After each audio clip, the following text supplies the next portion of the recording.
It could also be like having been part of 4 generations of the CIA, and yet you're not CIA. Nobody asked you to join them. And you've never known all along that your parents were part of MI6 or MI5 or CIA or Mossad or whatever. So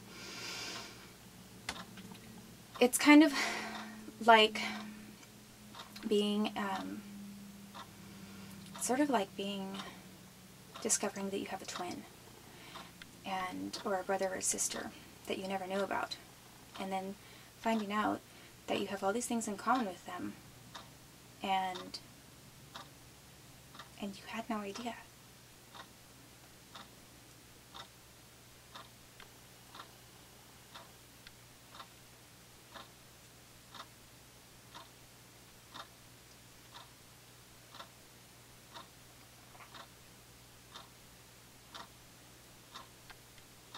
I have no idea why I just got tears in my eyes, because I don't have a brother or sister that I'm unaware of. And I don't have a twin. But for some strange reason, the idea just seemed very sentimental or touching for a minute. Maybe I'm just picking up on someone else's sentiment. So,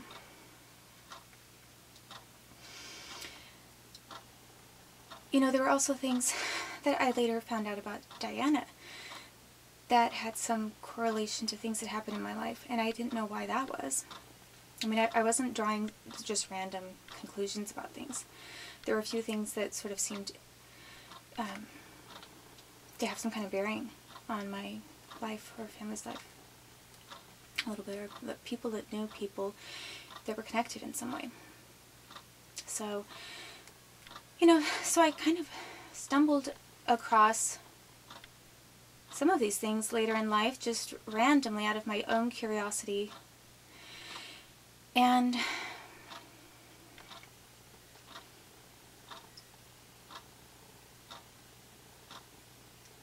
anyway, so finding out that my family has been talented this way it made a lot more sense to me why some things have been the way they have been, and why they haven't been able to say very much or to talk about certain things. It's like they're bound by some kind of secrecy code that they could get killed over or something, or be tortured over more. And so all of that's in the backdrop, and of course I found out about that later. But I wanted to, I went into that because I was just saying that my reason for going into it was simply that I had no knowledge of St. Andrews or the Middletons or a lot of things, and then I much later down the road I did learn a little bit about things. But when I happened to run across this Iranian man, nothing that he said stood out of the ordinary. It was like when I met James Cartwright and somebody told me he was the chief of strategy at the Pentagon, and I just was like, to me, so I had no idea what that title meant. I didn't know if a lieutenant had a higher ranking than a captain or a sergeant or a chief. I didn't know what a chief was. I didn't know where they stood on the totem pole of the military at all. So, yeah, and even if I had known, and even when I have found out about different individuals' backgrounds, I mean, I think it's interesting. Sometimes I think it's sort of an interesting thing to explore if someone comes from an unusual or background. But I don't hang out with somebody just because of what their position is. I mean, usually it's just that we hit it off in some way, or want to spend time for some reason. And that's what it has come down to for me. If I seem to share the same sense of humor with someone, then, you know, I mean, I noticed, for example, one time in college, I had a class with someone named Bo Blixith, and I had no idea his dad was very wealthy or rich, and who he was. And when I later found out, it was kind of interesting, but I didn't really care. I just noticed that we had the same sense of humor in class because we laughed at the same things. And then I found he was interested in music. So for me, it's just, I've run into some people very randomly, and I know that I've never been a gold digger. There have definitely been times that I've wished I knew where the gold was so that I could dig for it myself. But I've never expected to receive anything from any man or woman until, of course, my son was taken from me. And in that very desperate situation of having my son wrongfully taken from me, having been wrongfully arrested and defamed, and seeing absolutely no hope in sight, having no money, having had everything taken from me, at that point I was, of course, hoping that somebody could help out in some way. My first attempt was to spend 3 months sending email after email. I sent hundreds of emails to lawyers across the United States and to international lawyers as well. I wasted, I spared no amount of time or cost or resources. I devoted myself in every way to seeking help for my son and for his situation and our situation. I don't know very many people, even under those circumstances, who would have been as diligent as I was and have tried to be in getting my son back, because he was illegally taken from me. He was kidnapped from me by the United States government. So, at any rate, I met this Iranian guy, and I think in my other post I said I didn't remember having any conversation with him again after the FBI showed up at my house, but that's not true. I remember that after the FBI was there, I talked to him on the phone. He called me, or I called him at some point, and we talked, and I said the FBI had been there. And I also thought that I was, for the first time ever, I thought that possibly I was pregnant.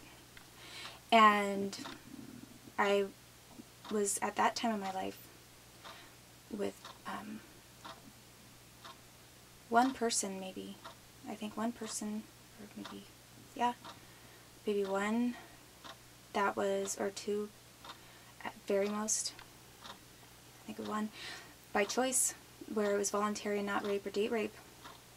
So I really did not have any kind of a history, and it was very random what happened with me and this Iranian person. But I really did think this, and then he freaked out. And all of a sudden, I really don't know who he was connected to, like Portland police or the FBI. The FBI knew his family. I really have no idea. But this woman wanted to go out with me. She asked me to go dancing with her. And I went out with her, and she took me to the same place that I'd gone to with Raul Bujanda and Armando Garza. Took me to the exact same bar. She ordered a drink for me. I had that drink, and after I had that drink, I felt like I had just had one of those whatever pills, like the day after pill that you take, and it aborts the baby, or the unborn, sometimes before they're even a fetus. I was so, I had the worst stomach cramps of my life, and all I'd had was one typical drink, which was very normal for me. The only other thing that I had was a half-gone bottle, already opened, bottle of blackstrap molasses. And I kept blackstrap molasses in my car. It sounds weird, but I took a swig now and then because I've always tended to be on the side of, been borderline anemic, low in iron. And my doctor always said to me to take a couple tablespoons of blackstrap molasses. So I just, I was extremely busy. I was trying to cut corners and make the most of my time in every way, so I just kept a bottle of it in my vehicle, in my glove box. And I took a swig of my blackstrap molasses now and then to make sure I didn't get faint. And I remember that when I got to my car that one day, somebody had broken in, and I probably should have not had anything to drink from that bottle anymore, but I did. And but I didn't get sick. I had a swig of that before I met her at this bar. But I did not feel the cramps or feel really sick and ill until I had this drink with her. And I didn't see where it was coming from, but the bartender at that bar poured the drink and did whatever else he did, if he did something. I actually even left the room. I was not very wise at that time in my life. I left the room to use the restroom, and she picked up the drink for me. And it was the first time I'd ever gone out with her. Typically, I always went out with the same person. I went out with Krista Schneider every time, and, you know, when I went dancing. So this was a stranger to me, but I just never suspected a woman would do anything weird. Then, after that, I was extremely sick. She wanted me to come in. We went dancing, and then she wanted me to stay the night at her house, or I was too tired to drive, or whatever, incapacitated. And she was the designated driver, and she invited me into her house, and she was lesbian. I didn't know that she was. She was lesbian. She wanted to do something. And I let the effects of the alcohol wear off, and then I said, no, I need to go home. So then I left. And, you know, no problem that she's lesbian, but I was not. And I don't know if maybe she knew Janice Wilson, because later Janice Wilson was very hostile towards me. It was after that occasion as well. I don't know how big of a group the lesbian community is, you know, or the lavender people are in Portland. They call them lavender people because lesbians are called like the Lavender Network in Portland for some reason. But I knew without any doubt, based on the extreme and severe cramping that I had, the first very intuitive thought that came to my mind was that somebody had given me a pill as a favor to this Persian man who was connected to I don't know what kind of law enforcement, through his dad or through the Department of State. I have no idea. But the police know, and I'm sure the FBI knows. So, and that's nothing against Persians or Iranians. You know, possibly people from St. Andrews as well. I've met some very nice people who are Persian, and sometimes someone does something for someone, they don't even know about it, but anyway, that's what happened. So, after that, that's when I never did hear from him again, was after I went out with her. So,